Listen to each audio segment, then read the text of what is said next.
Today, millions are marching, not for power, like you might think, but for memory. Not to overthrow kings, but to reclaim the throne within. Today, as I'm recording this, it's No King's Day. And what you might be feeling today isn't chaos or agitation that I felt this morning. It's alignment, it's presence, trying to return. I'm not here to lead you, but I'm here to remind you that you are the architect of your own reality. So let's talk a little bit let's unpack this. And I want to go back to what some of you might have a memory of, but don't have the words for. I've written about this on my social media account on Facebook, but I haven't really recorded a video on this here.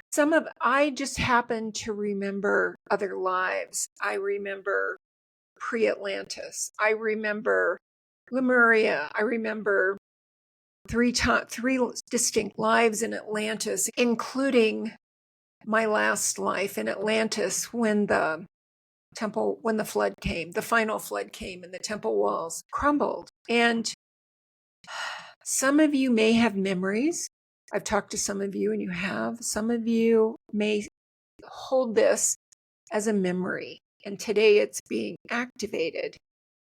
Edgar Cayce, in his readings, Edgar Cayce was the sleeping prophet, talked about how the United States was the convergence point for many, many timelines, and how many of us are the Atlanteans who are rising again. What if Atlantis hadn't fallen? So what does this have to do with No King's Day? I remember these things that were called firestones, and you may too. They look like rocks, but when a priest or an initiate who was coherent, aligned with the oversoul or soul, would hold them, the firestone would light up, and it would amplify the priest's ability to connect somebody to their own soul. And when Atlantis fell, and it fell not because of technology, that's just not true at all. It fell because Atlanteans thought they had no power. First, they thought they needed the priests. They thought they needed the firestones and the priests to connect to the soul and their power. And then the floods came, and then the fear set in. And many of you are feeling this right now. And this is really what No King's Day for me is about, and why I decided to record this video. It's about remembering that you are the power, and that it's what my guide said all those years ago to me, before I knew so much about what I know now, which was, the point is to be blown like a leaf by the slightest of breezes. And the breeze is your soul. It's actually your oversoul and the monad, which is this pre-distorted field of energy. It's your true nature, which is dissolved. It's delight. It's joy. It's all those good things that we want to feel, and that we can feel when we choose. But most of us have learned to be on the lookout for bad things. We've learned to not feel. We stuff down our feelings. I don't know if you're feeling a lot of agitation in your chest today. I certainly was this morning, and I'm still feeling it. I tend to observe field-wide patterns. If you're in the United States, it's just not what's happening. It's bigger and deeper than this. I want to say to you that, what if you are the stones? The stones went silent when the temples fell, when life did what it did. If you're feeling this energy today, what if you are the physical representation of one of the stones? They created a field environment where others could more easily connect with their own soul. They acted like tuning forks, helping people align with their own higher self. And it wasn't done to people, it was done with them through resonance. And I know I've talked to some of you who have your own groups, and this is exactly what you do. You facilitate connection with the greater field for people who can't trust it yet. The stones also were used to stabilize the field during rituals or activations, and it allowed groups to enter aligned or coherent states together so that they shared vision, shared memory, shared breath. The stones acted as anchors, preventing distortion or collapse during these high energy states. And again, I've talked to some of you who are doing this with your people. But here's what I really want you to know about the stones. They held encoded memory, not in words, but in patterns, in energetic harmonic patterns. When a coherent field was present, the stones could speak through resonance. And this allowed the initiates to access ancestral memory, planetary codes, or oversoul harmonics. So who used them? The priests, the priestesses, the initiates who had undergone years of training in breath and tone and stillness. They weren't owners of the stones, but they were stewards of the field. Their role wasn't to control the stones, but their role was to become still enough, present enough for the stones to activate. And why this might be coming up for you if my video just happened to pop in front of your face or your field, it's because this field is beginning to resonate again. Because once again, more of us are in a position to stabilize alignment and coherence, not just for yourself, but for the collective.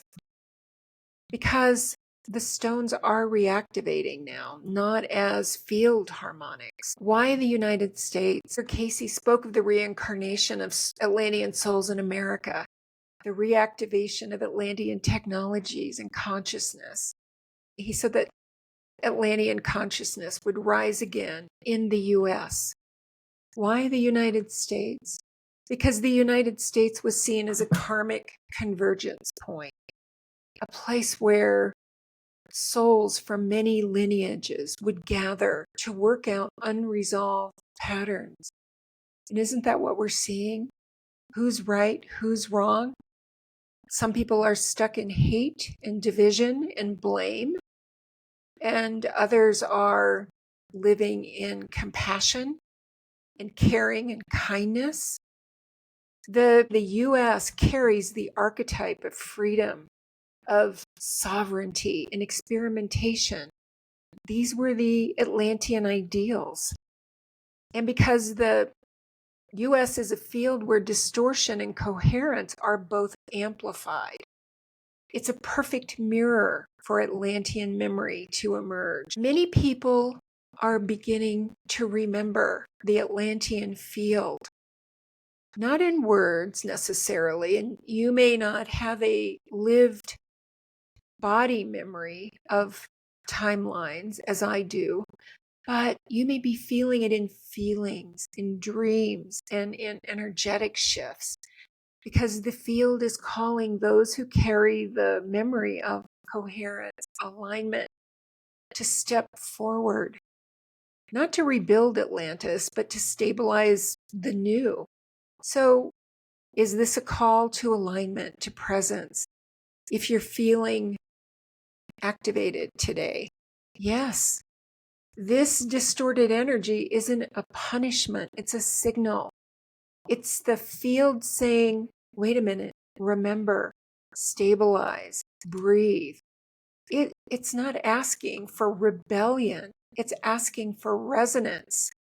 And those of you who are feeling it are being called not to fight, but to breathe, to center yourself back into pure peace, back into presence. Because so many of you know that you are source. You know that you are the source of your life. You know that you create everything. And this is the bigger picture of it's not just getting what you want. So many people I talk to want to know why they're here. And you guys are the visionaries. I'm just the midwife to help you get clear and remember what you already know. But you're here to midwife a new way to be. You're here to move out of judgment, to move out of all these lower patterns that are based in fear, lack, and limitation. And you're here to be the example of someone who knows what presence is. Because when we move into presence, the distorted energy no longer can influence us.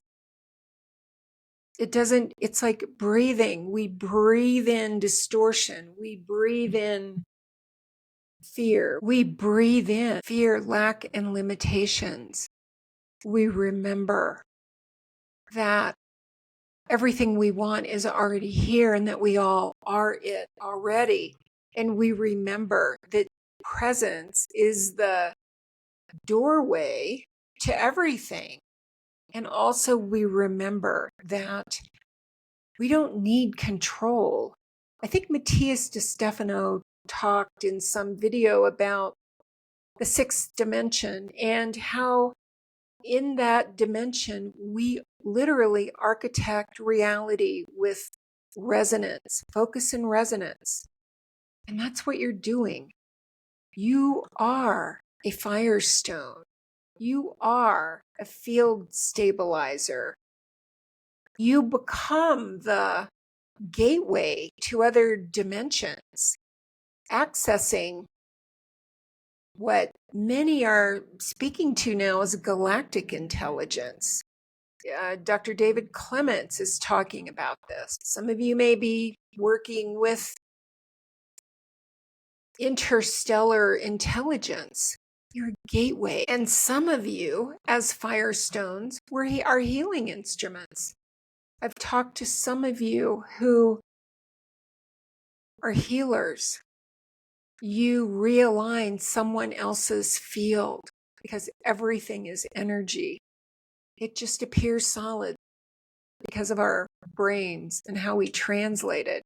So during Atlantis, when the stones were placed on or near the body, they could entrain the nervous system back into wholeness. It was not really energy healing as we call it, but it was field entrainment. And some of you are doing that now.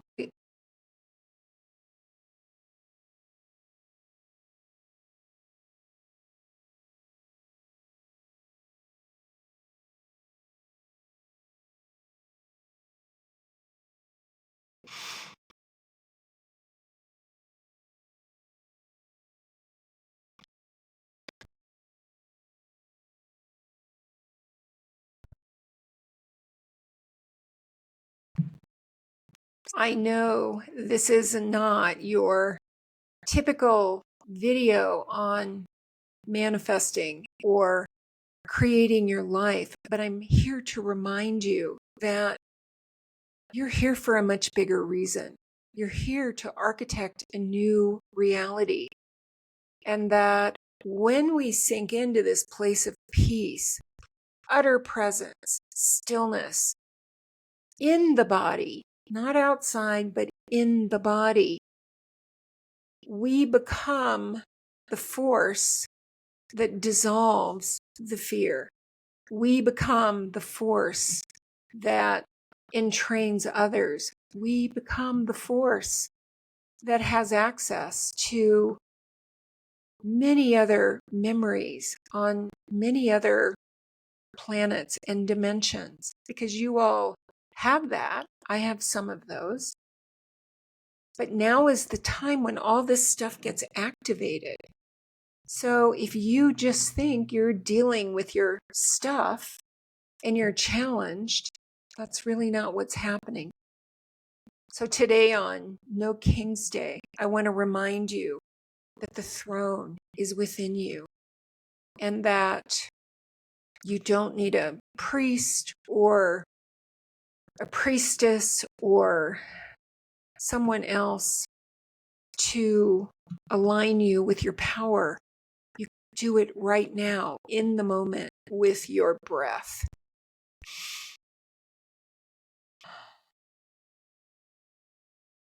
And let everything fall away. And as you continue to do that and become fully present in your body, in the moment, then you do get blown by the slightest breezes of joy, of energy, of and ideas that make you think, well, that would be fun, or that's a great idea, or I think I'll do that. The time of suffering is over.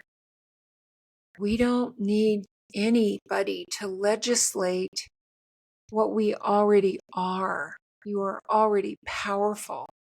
You are already timeless, and you are already, if you're listening to this, you're resurrecting, recreating the Atlantean themes as if Atlantis had never fallen. Let me know if this resonates, friends.